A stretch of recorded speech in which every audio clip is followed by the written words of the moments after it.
বর্তমানে ফেসবুকে content monetization setup পাওয়া মানে সোনার হরিণ পাওয়া। সো আপনার শখের পেজ বা প্রোফাইলে আপনি এই কন্টেন্ট মনিটাইজেশন সেটআপ পাবেন কিনা সেটা এখনই আপনাকে চেক দেওয়া উচিত। অন্যথায় আপনি শুধু গাধার মতো খেটেই যাবেন, দিন শেষে কিন্তু আপনার কোনো ধরনের লাভ হবে না। সো আমি এই ভিডিওতে যেই সেটিংগুলো আপনাদেরকে দেখিয়ে দেব, আপনার পেজ বা প্রোফাইলের সাথে সেই সেটিংগুলো সব ঠিকঠাক আছে কিনা সেটা আপনি এখনই চেক দিন। অন্যথায় কিন্তু এই কন্টেন্ট মনিটাইজেশন সেটআপ কিন্তু আপনি কখনোই পাবেন না। কারণ ফেসবুক কিন্তু বর্তমানে এই কন্টেন্ট মনিটাইজেশনের জন্য কোনো ধরনের ক্রাইটেরিয়া রাখেনি, অর্থাৎ জিরো ক্রাইটেরিয়ার মাধ্যমে ফেসবুক কিন্তু বর্তমানে এই কন্টেন্ট মনিটাইজেশন সেটআপ কিন্তু সবাইকে দিয়ে দিচ্ছে। সো আর বেশি কথা না বাড়িয়ে সরাসরি অন স্ক্রিনে চলে যাওয়া যাক। আচ্ছা, এর জন্য সরাসরি আপনার প্রোফাইলে চলে আসবেন। প্রোফাইলে চলে এসে এখানে থ্রি ডট আইকনে ক্লিক করে দিবেন। এখানে দেখতে পাচ্ছেন পেজ স্ট্যাটাস, জাস্ট আপনি এখানে ক্লিক করে দিবেন। এখানে দেখতে পাচ্ছেন পেজ হ্যাশ নো ইস্যুস, অর্থাৎ আপনার পেজে যদি কোনো ধরনের সমস্যা থাকে তাহলে এখানে কিন্তু লাল দাগ চলে আসবে। আমার এখানে দেখতে পাচ্ছেন গ্রিন টিকমার্ক রয়েছে, অর্থাৎ আমার পেজে কিন্তু কোনো ধরনের ইস্যু নেই। তার নিচে দেখতে পাচ্ছেন good news, no violation to show. So আপনার পেজে যদি কোনো ভায়োলেশন থাকে সেটাও কিন্তু এখানে শো হবে। সো আমার কিন্তু এখানে কোনো ধরনের ভায়োলেশন নাই। তারপরে এখানে দেখতে পাচ্ছেন রিকমেন্ডেশন, এখানে আপনারা ক্লিক করে দেবেন। এখানে দেখতে পাচ্ছেন অ্যাক্টিভ রয়েছে, অর্থাৎ রিকমেন্ডেবল রয়েছে। সো আপনার পেজে যদি কোনো ধরনের সমস্যা থাকে তাহলে এখানে কিন্তু নট রিকমেন্ডেবল এরকম কিছু একটা দেখাবে। সো এটাও আপনারা চেক দিবেন যে আপনার পেজ বা প্রোফাইলে ঠিক আছে কি না। তারপরে এখানে দেখতে পাচ্ছেন মনিটাইজেশন, সো এখানেও দেখতে পাচ্ছেন অ্যাক্টিভ রয়েছে, অর্থাৎ রিকমেন্ডেশন অপশন অ্যাক্টিভ রয়েছে, মনিটাইজেশন অপশনও কিন্তু অ্যাক্টিভ রয়েছে। সো আমি মনিটাইজেশন অপশনে ক্লিক করে দিলাম।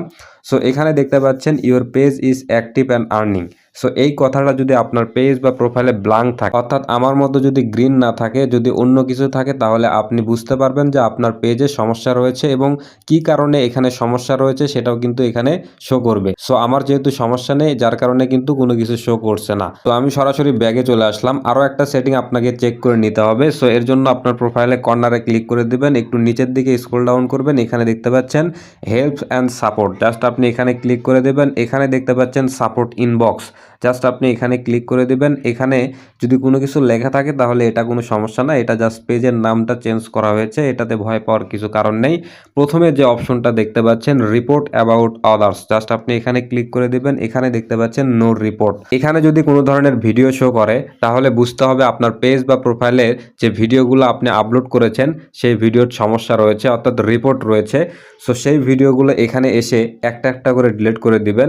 যে কয়টা আপনার থাকবে সেই কয়টা আপনি ডিলিট করে দিয়ে এরকম ক্লিয়ার করবেন। দেন দ্বিতীয় অপশন রয়েছে ইওর অ্যালার্ট। সো এখানেও যদি আপনার কোনো ধরনের পেজ বা প্রোফাইলে অ্যালার্ট চলে আসে, সো সেগুলোকে আপনি এখানে দেখতে পারবেন। এখান থেকে সব কিছু ডিলিট করে আমার মতো নো ভায়োলেশন দেখতে পাচ্ছেন। সো আপনার যদি এখানে নো ভায়োলেশন লেখা থাকে তাহলে বুঝতে হবে যে আপনার পেজ বা প্রোফাইলে কোনো ধরনের সমস্যা নেই। সো এইগুলো সেটিং আপনারা চেক দিবেন। যদি সব কিছু ঠিকঠাক থাকে তাহলে আপনি কন্টিনিউয়াসলি ভিডিও আপলোড করতে থাকুন, ইনশাল্লাহ আপনি কন্টেন্ট মনিটাইজেশন সেটআপ পেয়ে যাবেন। সো আরও একটা টিপস আমি আপনাদেরকে দিতে চাই। সো আপনি শুধু রিলস ভিডিও আপলোড করলেই যে কন্টেন্ট মনিটাইজেশন সেটআপ পাবেন এমন কিন্তু বিষয় না। কন্টেন্ট মনিটাইজেশন সেটআপ পেতে হলে আপনাকে অবশ্যই ফেসবুকের যত ধরনের টুলস রয়েছে সকল টুলসগুলো কিন্তু আপনাকে ব্যবহার করতে হবে, অর্থাৎ আপনাকে ফটো পোস্ট করতে হবে, টেক্সট পোস্ট করতে হবে, তারপরে আপনাকে স্টোরি পোস্ট করতে হবে, বড় ভিডিও অর্থাৎ 3 মিনিটের উপরে ভিডিও পোস্ট করতে হবে, রিলস ভিডিও পোস্ট করতে হবে, অর্থাৎ সকল ধরনের টুলস কিন্তু আপনাকে ফেসবুকে ব্যবহার করতে হবে এবং লাইভ করতে হবে। এক কথায় ফেসবুকে আপনাকে অ্যাক্টিভিটি বাড়াতে হবে। আপনি যত অ্যাক্টিভিটি বাড়াতে পারবেন আপনার কন্টেন্ট মনিটাইজেশন টুলস সেটআপ পাওয়ার সম্ভাবনা তত নিকটে থাকবে। সো আশা করি এই ভিডিও থেকে আপনারা অনেক কিছু শিখতে পেরেছেন এবং জানতে পেরেছেন। যদি ভিডিওটি ভালো লাগে তাহলে অবশ্যই আপনার ফেসবুকের টাইমলাইনে শেয়ার করে দিবেন। আপনার একটা শেয়ারের মাধ্যমে অন্য একজন ক্রিয়েটর কিন্তু এই বিষয়গুলো সম্বন্ধে জানতে পারবে। সো সবাই ভালো থাকবেন, সুস্থ থাকবেন, আল্লাহ হাফেজ।